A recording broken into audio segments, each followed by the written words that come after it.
Shule ifunguliwe isifunguliwe? Watoto wasome wasisome? Tupate maendeleo tusipate? Asanteni sana. Ilikuwa ni ufunguzi rasmi wa shule ya Makuchi iliyoko Isoka North. Makuchi hoye! Basi mimi Fred Lusuri Ikana kama mbunge wenu mliyemchagua katika eneo ya sehemu ya Shinyalu, niko na furaha siku ya leo kuwakilisha na kuifungua rasmi shule yetu ya Makuchi PAG Comprehensive School.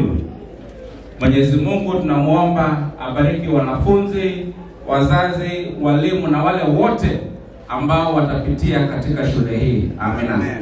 Makofi.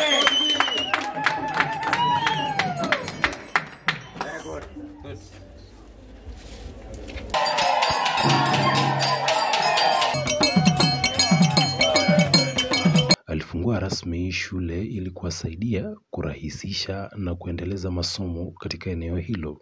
Mimi pia niko na furaha kwa sababu hii siku ya leo ni siku nilikuwa nimeingojea kwa muda mrefu.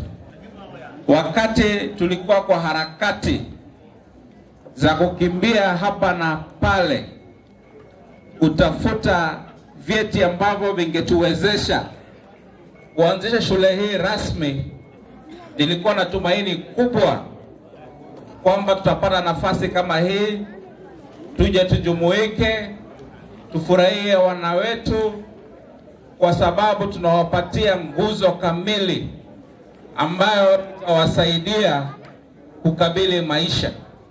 Watu wangu wa Makuchi, watu wangu wa Shinyalu, jinsi mnavyojua, masomo ndio funguo kamili ya maisha.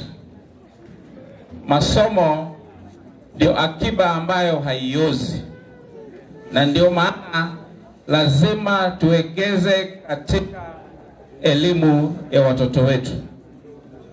Bandu banje Makuchi lona chenda ni habai kura nambora za kuhalavana, za kuikulisa miriango, za kukasana mpaka Shinyalu Shinyole tofauti.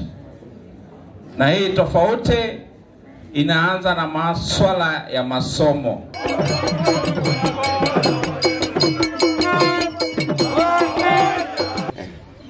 Ndio wangaza. Hii ni kutimiza na kutekeleza ahadi ya kusambaza umeme katika eneo bunge la Shinyalu. Sisi kwa sababu tuko na nia ya kuinua pamoja na jamii yako, tukasema hii nyumba yako ikuwe miongoni mwa zile nyumba nyingi kabisa ambazo tunaziweka stima katika vijijini. Na pia tukasema hatutakuwa na ubaguzi, kwa sababu rais alituambia tuhudumie wananchi wetu wote kwa njia ambayo ni ya haki na usawa. Mheshimiwa Ikana alizindua mradi huu katika eneo la Lunyu huko Ileo. Nitafanya kazi, nitafanya bidii ya mchwa kuhakikisha Shinyalu lazima tuibadilishe.